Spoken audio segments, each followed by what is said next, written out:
ஒரு சிவன் கோயிலில் போய் உட்காரும்போது சிவனை போய் தோணும். சிவனை நாடி நைட்டு நேரத்தில் இந்த 12 to 3 மணி இதில் இதுதான் உண்மையான அமாவாசை.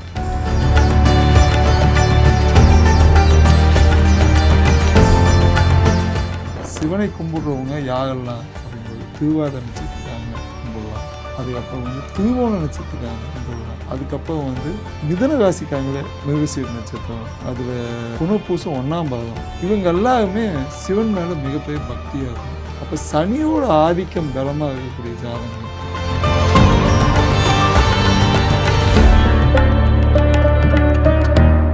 அதுலேயும் அமாவாசை அன்னைக்கு வாழ்க்கை மின்னத்த நாளெல்லாம் சில நட்சத்திரங்கள் அன்னைக்கு சிவராத்திரி அன்னைக்கு போய் பண்ணணும். சிவராத்திரி பிரதோஷம், ஒவ்வொரு பிரதோஷத்துலையும் போய் பக்கத்தில் இருக்க கோயிலுக்கு அங்கே போயிட்டு எனக்கு 2 தடவை பிரசாதம் வாங்க, 3 தடவை குடும்பத்துக்கே எடுத்துகிட்டு போகிறது, ஊருக்கே எடுத்துகிட்டு போய் எல்லாத்துக்கும் சேவணும்னு நினைக்கணும்.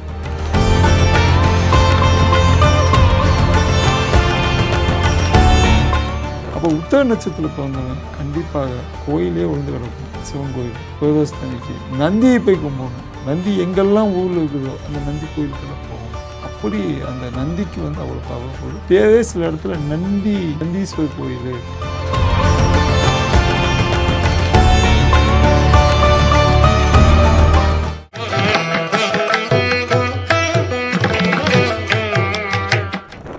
டிவி நேயர்களுக்கு வணக்கம். இன்னைக்கு நம்ம கூட யார் இருக்கா அப்படின்னு பார்த்தீங்கன்னா அஸ்ட்ராலஜர் பொன்முடி அவர்கள் தான் இருக்காங்க. அவர்கிட்ட நிறைய விஷயங்கள் ஆன்மீக சம்பந்தமாக நம்ம பேச போகிறோம். ஃபர்ஸ்ட் ஒரு ஷோக்கு வெல்கம் பண்ணிடலாம். வணக்கம் சார். வணக்கம். எப்படி இருக்கீங்க? நல்லா இருக்கணுங்க. ஓகே, ஃபர்ஸ்ட் மங்களகரமாக நம்ம கோயிலேருந்து ஸ்டார்ட் பண்ணலாம் சார். இப்போ கோயில் அப்படின்னாலே சிறப்பு அப்படி தான். நம்ம கஷ்டங்கள் தீரணும் அப்படின்னா கோயிலுக்கு போய் தான் நம்மளுடைய மனசை நிம்மதியாக்கிக்கிறோம். அதில் சிவன் கோயில் அப்படின்னா இன்னும் அதிக சிறப்பு.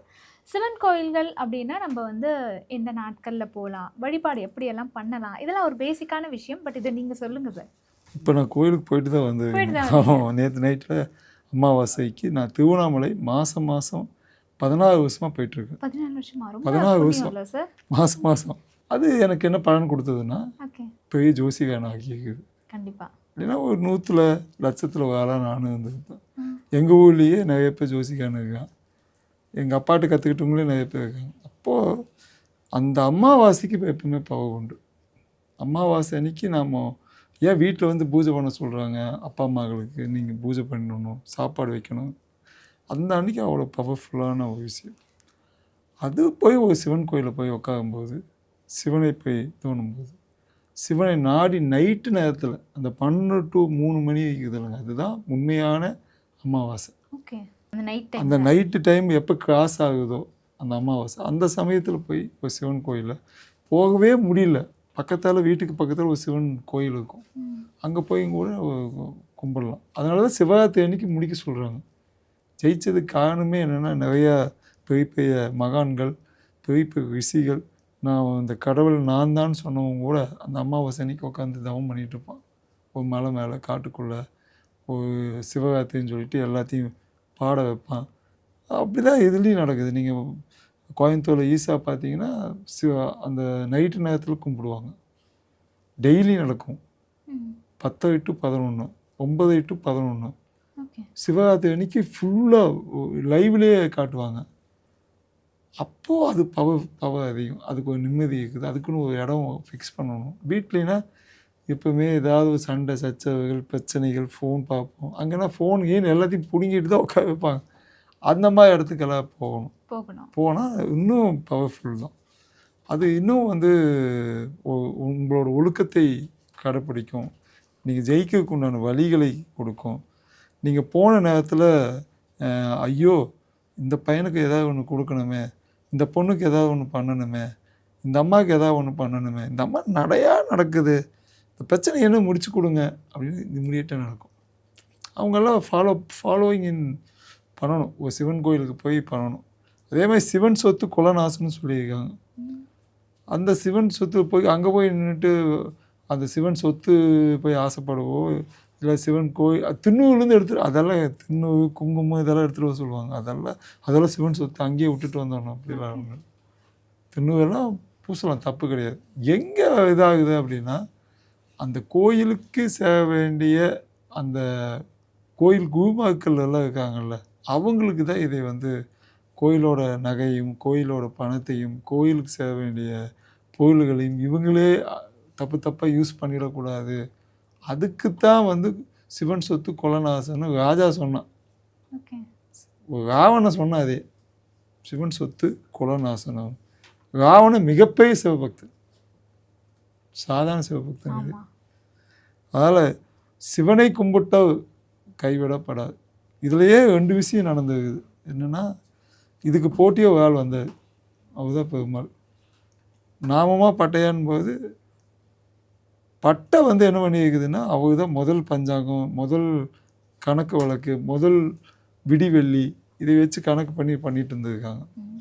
கணக்கே எழுதிட்டாங்க, நாட்கள் இதெல்லாம் வந்தது. பிற்காலத்தில் என்ன ஆகுதுன்னா, நாமம் வச்சவன் வரான், அவன் ஒரு பஞ்சாங்கம் ரெடி பண்ணுறான், அவன் பெருமாள் தான் பேசுங்க. இதெல்லாம் பெரிய சண்டைகள் வருது. இப்போ வரைக்கும் சண்டை தெரியல. காஞ்சிபுரத்துலேயும் கூட போன 2-3 மாதத்துக்கு முன்னாடி கோர்ட் வரைக்கும் போயிடுச்சு. இப்படி அந்த இதெல்லாம் இருக்குது. ஆனால் முற்காலம் தோன்றது யார் அப்படின்னா சிவன் தான். அப்போனா சிவனுக்காக படைக்கப்பட்ட எல்லாமே கரெக்டாக இருந்திருக்குது, பெருமாளுக்காக திணிக்கப்பட்டிருக்குது. நீங்கள் பார்த்தீங்கன்னா குரு சனியெல்லாம் தோஷம், குரு பயிற்சி மாறுதுன்னா 2 தடவை கும்பிடுவாங்க, சனி பயிற்சி வந்து 2 தடவை கும்பிடுவாங்க. ஒரு சிவன் கோயில் அப்படி நடக்கவே நடக்காது. ஒரு சிவன் கோயில் சம்மந்தப்பட்ட இடத்துல அவங்க வந்து சிவனை கும்பிட்டோ கைவிடப்படாது. ஆமாம், அது மாதிரி அதில் நீங்கள் செய்ய வேண்டியது, சிவனை கும்பிடுறவங்க யாரெல்லாம் அப்படிங்கும்போது திருவாத நட்சத்திரக்காங்க கும்பிடலாம். அதுக்கப்புறம் வந்து திருவோண நட்சத்திரக்காங்க கும்பிடலாம். அதுக்கப்புறம் வந்து மிதுன ராசிக்காங்களே மிருகசீர நட்சத்திரம், அதில் புனர்பூசம் 1ஆம் பாதம், இவங்க எல்லாருமே சிவன் மேலே மிகப்பெரிய பக்தியாகணும். அப்போ சனியோட ஆதிக்கம் பலமாக இருக்கக்கூடிய ஜாதகங்கள், சனி கெட்டுட்டாலும் போய் அங்கே தான் நின்று கும்பிடணும். அதுக்காக சனீஸ்வரன் கோயிலுக்கு போகக்கூடாது. சனி கொடுக்க போகுது, பெரிய யோகம் பண்ண போகுது, அவனும் போய் சிவன்கிட்ட தான் போய் நிற்கணும். உலகத்திலேயே மண்டி போடாத கோயில் ஒன்று இருக்குதா? போய் எல்லாரும் போய் நின்று தான் கும்பிடுவாங்க. ஒரு கோயிலை மண்டி போட்டே ஆகக்கூடிய கோயில் ஒன்று இருக்குது. என்ன கோயில் சார்? யமதர்மராஜா கோயில், திருச்சிக்கு பக்கத்தால் மணச்சனூரில். அப்படி உள்ளே போனீங்கன்னா 2 கிலோமீட்டர். ஆக்சுவலாக அந்த கோயிலுக்கு போக எல்லாம் பயப்படுவாங்களே. அப்படியெல்லாம் இல்லை, அது சுடுகாடு செம்மன்னு சொல்கிறீங்க. அது அந்த கோயிலுக்கு ஆப்போசிட்டு குளம் இருக்கும். அது வந்து விஸ்வாமித்திரோட கோயில். ஓகே. நான் சொல்கிறது மணச்சநல்லூருக்கு பக்கத்தால் திருச்சியில் ஓகே. யமதர்மராஜா கூகுளில் போய் பார்த்தீங்கன்னா அந்த கோயில் இருக்கும். தீராத நோய், தீராத பிரச்சனை, அந்த யமனே வந்து படுத்து கிடப்ப, பெட்லேயே ஒருத்தன் படுத்து கிடக்கான், கோமாவில் கிடக்கான், அவனால் தீராத நோய், எந்த டாக்டர்னாலையும் எல்லாம் கைவிட்டானா அவன் போய் அங்கே நின்று மண்டிட்டு வேண்டி தவம் வைக்கணும். அவன் செஞ்ச பாவம் எல்லாம் கழிக்கணும். சும்மா இல்லை, நான் ஒரு தடவை விளக்கு பற்ற வச்சுட்டேன், நான் போயிட்டேன் சார், ஒன்றும் பெருசாக ஒன்றும். நீ என்ன, நான் சொல்லுவேன், ரஜினிகாந்த் பழமொழி போய்ப்பா, ஜெயிச்சக்கப்பவும் போகாது, நடையாக நடக்காது. அப்போ தான் ஜெயிச்சிட்டு நம்ம எதுக்கு போயிட்டு அப்படின்னா இல்லை. ரஜினி வந்து சனியோட ஆதிக்கம், மகராசி திருவோண நட்சத்திரம். அவர் நீங்கள் கிட்டே போய் கேட்டு பாருங்க, எங்காவது நான் வந்து பெருமாள் பக்தன் அவர் சொன்னதே கிடையாது. சிவபக்தன். சிவன் எங்கெல்லாம் இருக்க, இமயமலை மைக்கு போய் உட்காந்துடுறாரு, சிவனை கும்பிட்டு போய் கும்பிட்றாரு. சிவன் மேலே பக்தியாக இருந்து பாபாஜியால் சிவனை போய் அடையணும் போய் தான் பாபாஜி போய் அங்கே உட்கார, அந்த பாபாஜியை போய் கும்பிட்றாரு. இது எல்லா மனுஷனும் சாதாரணமாக தெரிஞ்சுக்க வேண்டிய விஷயம். அமாவாசை அன்னைக்கு பண்ணணும், அவன் நட்சத்திரம் அன்னைக்கு பண்ணணும்.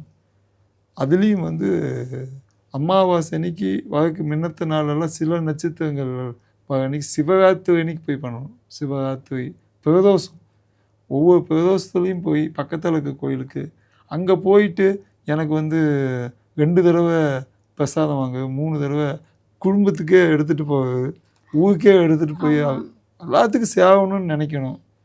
இவங்களே அப்படியெல்லாம் பண்ணக்கூடாது. அதுதான் சொத்து. இவங்க என்ன நினச்சிட்டாங்கன்னா தின்னு, அது கிடையாது. உனக்கு வந்த பங்கை நீ மட்டும் சாப்பிடு. அங்கே பக்கத்தால் முடியலையா கொண்டு போய் கொடு, தப்பு இல்லை. ஆனால் உங்கள் வீட்டுக்கெல்லாம் சேர்த்து வச்சு டப்பாவில் எடுத்துகிட்டு போவாங்க ஒவ்வொருத்தரும். அது ஒரு பெரிய டப்பா வருவாங்க. அதெல்லாம் மிகப்பெரிய ஆபத்து. உங்களுக்கே தெரியாமல் செய்வாங்க. பயங்கரமாக பட்டை போட்டிருப்பாங்க, பயங்கர ஆன்மீகம் பேசுவாங்க, அப்படியே தமிழை கரைச்சி குடிச்சு வைப்பாங்க, எல்லா பாட்டையும் கேட்பாங்க, எல்லா பாட்டாக சிவன் பாட்டாக கேட்பாங்க. ஆனால் சின்ன தப்பு பண்ணிட்டு இருப்பாங்க. ஸோ அதெல்லாம் பண்ணக்கூடாது.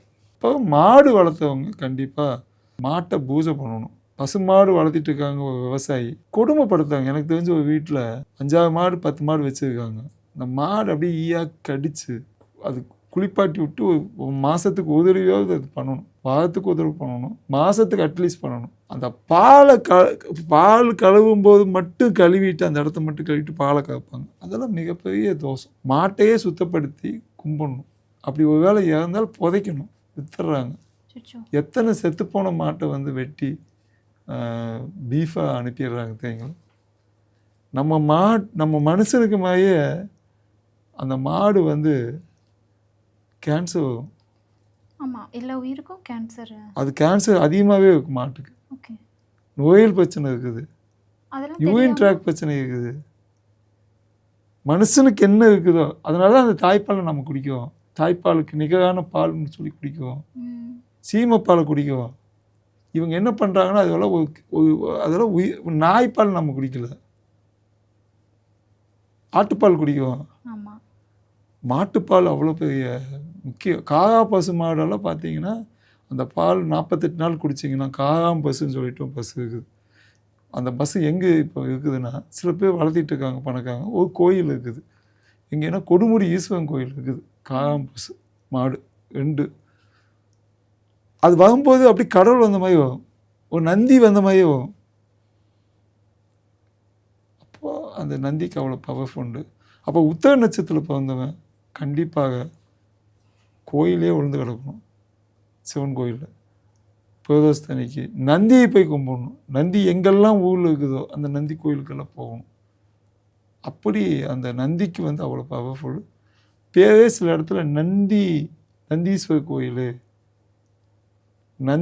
நந்தி பேரை வச்சு மையமாக வச்சு இப்போ கும்பிட வைப்பாங்க. நந்தி பெரிய நந்தியாக இருக்கும். அந்த மாதிரி இடத்துக்கெல்லாம் போகணும். தஞ்சாவூரில் பார்த்திங்கன்னா ஒரு பெரிய நந்தி இருக்குது. அப்போ திருவண்ணாமலையில் கோயிலுக்குள்ளேயே 3 விதமான நந்தி இருக்கும். இப்போ இவ்வளோ சைஸில் நந்தி இருக்கும். எல்லா நந்தியும் மலையை சுற்றியுமே நந்தி தான் இருக்குது. அங்கெல்லாம் போய் நின்று மண்டிக்கிட்டு கும்பிடணும். அப்படியெல்லாம் பண்ணும்போது அவனுக்கு வர பிரச்சனை, கன்னிராசிக்காரங்களுக்கெல்லாம் இப்போ பயங்கர பிரச்சனை போயிட்டுருக்குது. என்னென்னா மீனத்தில் வந்து 7ஆம் வீட்டில் வந்து பார்த்திங்கன்னா சனி இதெல்லாம் உட்காந்துட்டு இருக்குது. கண்ணினாவே ஆட பாட அருங்களில் கற்க தேட சுவிக்க கற்கடகம் சிம்மம் கண்ணி. ஆடுறது பாடுறது தேடுறது சுவிக்க. அதனால தான் சினிமாக்காக அத்தனை பேர்த்துக்கு இப்போ பிரச்சனை நடந்துட்டு இருக்குது. இன்னும் 1.5 வருஷத்துக்கு நடக்குது. எல்லாம் நிறைய கலைகள் சம்மந்தப்பட்டவங்களே போவாங்க. ஆயில் கடவுளை கொண்டு போவாங்க. இந்த மார்கழி மாதம் வரும்போது பெரிய பெரிய ஆளுகளாக போவாங்க. அப்போ மார்கழி மாதம் ஆடி மாதத்தில் ஒருத்தன் போனான்னு வைங்களேன், அவன் ரொம்ப கஷ்டப்பட்டுருக்கான்னு அர்த்தம். ஆனால் நம்ம அவன் எப்படி ஆடி மாதத்தில் ஒரு ஆள் போகுதுன்னா அவன் செஞ்ச பாவங்கள் நிறையா இருந்ததுன்னா அவன் ஆடியில் சேர்ப்பான். ஆடி பாட்டின் எனக்கு செத்தான்னு வைங்களேன், அதெல்லாம் அவன் குடும்பம் போய் ஒரு 5-6 தலைமுறைக்கு பாவம் பண்ணவங்களா இருப்பாங்க. எப்படி நாங்களும் நல்லா தானே இருந்தோம். எத்தனை சொத்தை பிடிங்கிருக்காங்க, எத்தனை பெண்களுக்கு இப்போ நியூஸ்லாம் பார்க்குறீங்கள்ல, நிறைய பேர்த்து சொல்லலாம். நானே 2-3 கேஸெல்லாம் ஜாதகம் பார்க்க வந்தவங்கள காப்பாற்றி விட்டுருக்கு. அவங்கள எல்லாத்தையுமே பிடுங்கிட்டு ஒன்றுமே தெரியாமல் அவன் சொத்தை பிடுங்கிட்டு நீ போய் கோயில் கட்டி கோயிலுக்கு அபிஷேகம் பண்ணிட்டா நீ செஞ்ச பாவமெல்லாம் போயிடணும்னு நினச்சா அது அடுத்த ஜென்மத்திலையும் போடும். அதுக்கு அடுத்த ஜென்மத்திலையும் விடாது. 7 ஜென்மம் வந்தாலும் உன்னை விடாமல், அப்படி விடாமல் போகுதுன்னா இவன் கண்டுபிடிக்கணும் போய் ஜாதகத்தை. அப்படி அந்த கன்னிராசிக்காக இந்த வருஷம் ஃபுல்லாக இந்த ஜென்மம் எடுக்கவே வந்து 2026 கன்னி கரெக்டாக சனி வந்து மீனத்தில் உட்காதுன்னா யாரெல்லாம் போகணும் விதி இருக்குதோ அவங்கெல்லாம் போவாங்க. இந்த சினிமா சம்மந்தப்பட்டவங்க, அப்போ நான் பரதநாட்டியம், இந்த பிபி இந்த கல்யாணத்துக்கெல்லாம் வாசிக்கிறாங்கல்ல, அவங்களே நிறைய பேர் போவாங்க. அவங்களாம் இந்த இந்த இந்த இந்த ஜென்மம் இந்த இந்த இந்த மாதம் இந்த வருஷம்தான் அவங்களுக்கு அந்த யோகத்தை கொடுக்குது. அதனால் அவங்கள ரொம்ப ஜாக்கிரதையாக இருக்கணும். போய் நந்தியை போய் கும்பிடணும். நாம தான் டெய்லி வந்து கோயிலே ஊதிட்டு இருப்பான், ஆனால் போய் சாமி கும்பிட மாட்டான், கும்பிடணும். அதெல்லாம் செஞ்சால் தான் நடக்கும்.